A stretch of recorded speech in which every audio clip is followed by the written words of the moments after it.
신앙생활을 하며 가장 힘들 때는 은혜가 떨어졌을 때입니다. 은혜 없이 드리는 예배는 기쁨이 없고 찬양도 감격 없이 힘겹게 느껴집니다. 말씀을 듣는 중에도 집중이 되지 않고 나도 모르게 불평과 원망이 나옵니다. 이것은 단순한 귀차니즘 문제가 아니라 마귀의 공격으로 인하여 손상되었음을 의미합니다. 그러한 은혜에게 필요한 것이 은혜입니다. 첫 번째, 성령님은 하나님의 깊은 것까지 통달하십니다. 고린도는 철학과 융변이 발달한 도시였으며 지혜와 논리에 대한 자부심이 대단했던 곳입니다. 그러나 바울은 이들에게 세상의 지혜로는 하나님의 뜻을 알 수 없으며 오직 성령님의 도우심으로만 하나님의 지혜를 깨달을 수 있다고 강조하였습니다. 본문 10절의 성령은 모든 것 곧 하나님의 깊은 것까지도 통달하신다는 것, 곧 하나님의 깊은 것까지도 통달하신다 중 통달하다는 단어는 깊이 파고들다, 수색하다라는 뜻입니다. 우리가 하나님의 마음 깊은 곳을 어떻게 알 수 있겠습니까? 그러나 성령님은 하나님의 내면 깊은 곳까지 다 아시는 분이십니다. 성령님은 우리의 삶과 마음을 매 순간 지켜보시며 우리가 이해하지 못한 내면의 상태까지 아시고 회복으로 도우십니다.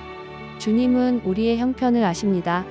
그러므로 예배 때마다, 기도할 때마다 성령님을 찾고 의지하십시오.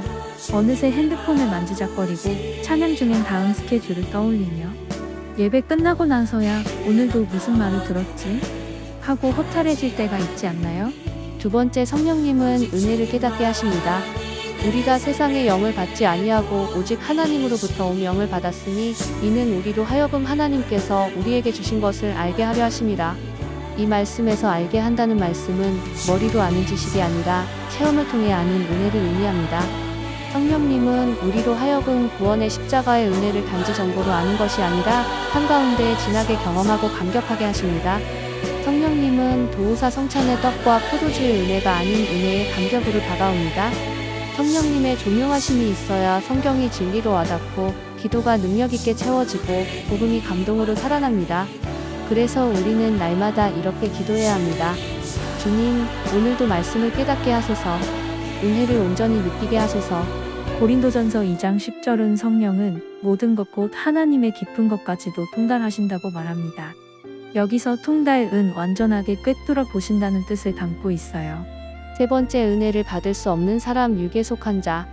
육에 속한 사람은 하나님의 성령의 일들을 받지 아니하나니 이는 그것들에 대하여 어리석게 분별하며, 여기서 말하는 육에 속한 사람은 단순히 세상적 죄를 짓는 사람을 의미하지 않습니다. 성령 없이 자기 판단대로 살며 자신이 인생의 중심에 서 있는 사람을 뜻합니다. 은혜는 복음을 정보로만 받아들이기에 순종도 선택도 사랑하지 않게 됩니다. 바울은 언젠가 십자가의 도가 멸망하는 자들에게는 미련한 것이요 나 말했습니다. 예수님을 거부한 유대인들의 모습이 바로 이와 같았습니다. 그들은 메시지가 자신들 앞에 서 계셨음에도 그 은혜의 복음을 어리석게 여겼습니다. 오늘날 교회 안에도 육에 속한 성도들이 있습니다.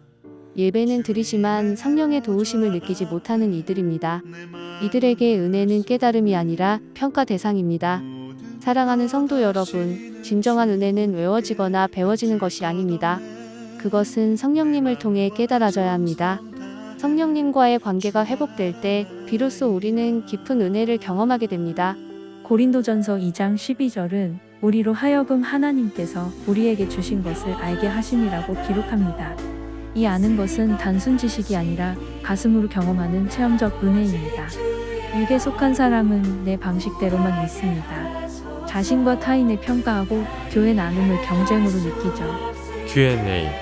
이 하나님의 인도하심에 대해 이해하지 못하고 원망했던 것이 있다면 솔직히 나눠봅니다.